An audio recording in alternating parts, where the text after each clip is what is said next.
All right, so I just finished this book called Knowledge Rich Ranching by Allan, and I literally just finished it 5 minutes ago, and it's one of the best books I think I've ever read in my entire life. I definitely did not read it.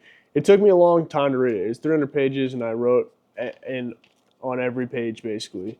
And this last section that I read, I just wanted to get on here and just it's fresh off in my mind and all that kind of stuff. And I just wanted to get in here and record a video about how I think that everybody should read this book. I mean, it really talks about a ton of stuff. It doesn't even, I mean, it's about ranching and all that kind of stuff, but it's really talking about long term thinking. And one of the biggest things that it talked about was the structure of the business and how a lot of these ranches and all that kind of stuff are structured from a bottom up approach, right? Where it's talking about how basically, you know, do you really want to be a rancher where you own a business and all that kind of stuff, or do you want to be a cowboy? And a lot of times, and then this is something also that kind of blew my mind as well, was that there's three kind of I'm going to butcher this a little bit because I don't remember the exact terminology, but there's three types of kind of like people within business, I guess. There's the technicians, which are the people that are skilled and know how to do things. Right now, I think I'm a technician. I know how to milk cows, I know how to graze them and all that kind of stuff. Then there's the management, right, which I guess manage the, you know, do we need to order hay this year? Are we cutting the cost for the actual how much can we cut costs when it comes to the amount of fence that we're making or something like that, or can we cut the fuel costs for shipping the cows and all that kind of stuff. And then there's the entrepreneurs, which are talking about I guess should we even be grazing cows or should we be grazing sheep? And it talked about this cool thing that this is what I'm kind of trying to say this in a way that makes sense to me. But it was talking about how a lot of us think that we're entrepreneurs, but we're actually just technicians that are in kind of an entrepreneurial phase, I guess. And in reality, we just want to be entrepreneurs or just technicians, basically people that know how to do certain skills, but they just don't want a boss. You know, they just don't want a boss. And so it's kind of blows your mind and all that kind of stuff because, and then he also talks about just I think a lot of things I didn't even think about was that you're gonna age. You are going to age, right? So you should try to take on these problems, you're starting a business and stuff like that. That's a young man game, and I've kind of already seen that in my mind. I've already seen that in because I grazed three cows, right? I grazed three cows, and I thought this came into my mind. I remember thinking it distinctly that grazing cows the way that I'm doing it is a young man's game, young person's game, right?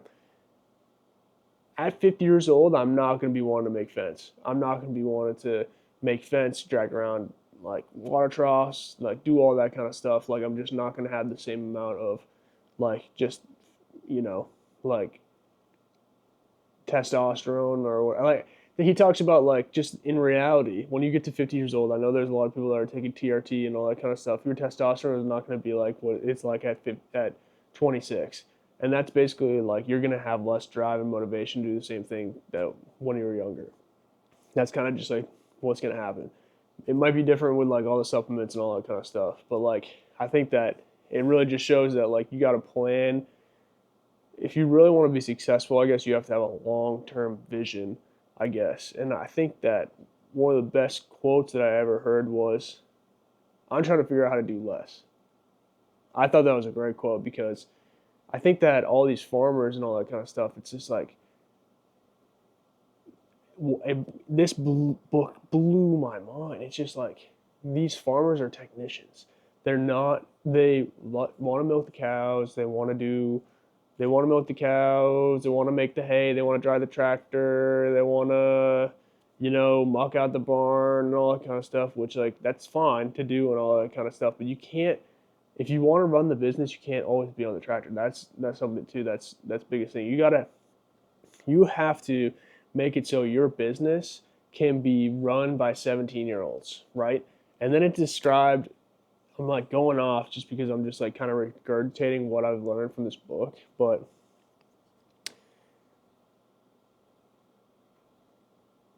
McDonald's was super successful, is a successful business model because it can be run by mostly 17-year-olds, 18-year-olds, and all that kind of stuff. Um, I thought that was pretty interesting. I thought that was, and you should try to run your ranch like that. You should make it so like all like the day to day operations, the grunt work, and the cowboy operation should be done by someone that's younger and less experienced, and like basically doesn't require a big person that is going to be like, you don't want this, like he said basically like, yeah, this guy went up to him and was like, yeah, like I kind of slowed down. I slowed down like after 46 because my like horse rolled on top of me, and like my horse bucked and rolled on top of me, and I hurt myself and all that kind of stuff.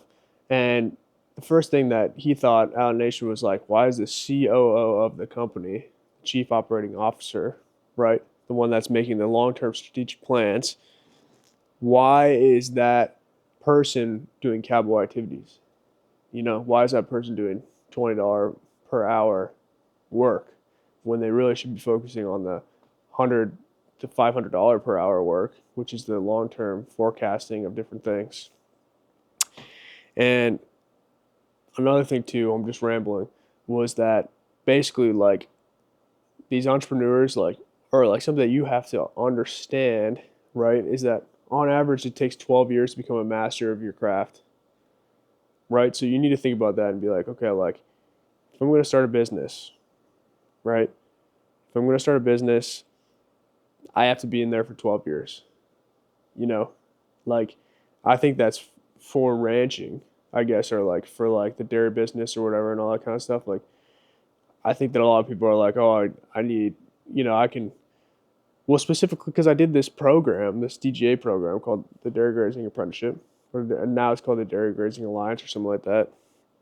And it's a 2-year program. And then you're supposed to go like take over an operation or something like that, or start your own operation.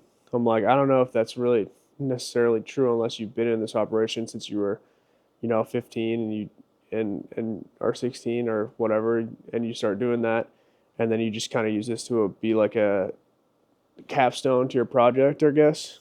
But for someone that's freshly getting into it, like, so I got into the dairy business when I was 24, right? So I will technically have been in the, when I'm 36, right?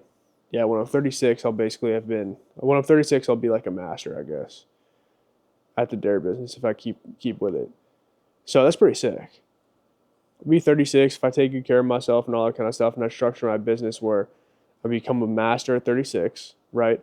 And then by 36, if I allocate my resources well. He also says another thing too is that poverty is just poor resource allocation, which, or like you basically just need to manage your own cash flow correctly in order to like become wealthy, I guess, which like, you know, you can say that's not true for a million different reasons and all that kind of stuff. And I do kind of agree that it is very circumstantial. Like, not everybody's born in the same situation and all that kind of stuff. But I mean, at least for a lot of like people that my age and all that kind of stuff, I think a lot of us just like don't manage our cash flow very well. We need to sit down on paper and be like, this is exactly what I'm taking home. These are my liabilities or my expenses, and we need to run our life like a business. And a lot of people are like, it's not very fun and all that kind of stuff. But I mean, nothing's more stressful than financial issues. I think that's a tough lesson to learn and all that kind of stuff. Nothing's more stressful than not being able to pay the bills at the end of the month, you know? And yeah, that's basically it. I mean, I've been yapping for 10 minutes about this book and all that kind of stuff, but I really think that everybody should read this book. It's so good.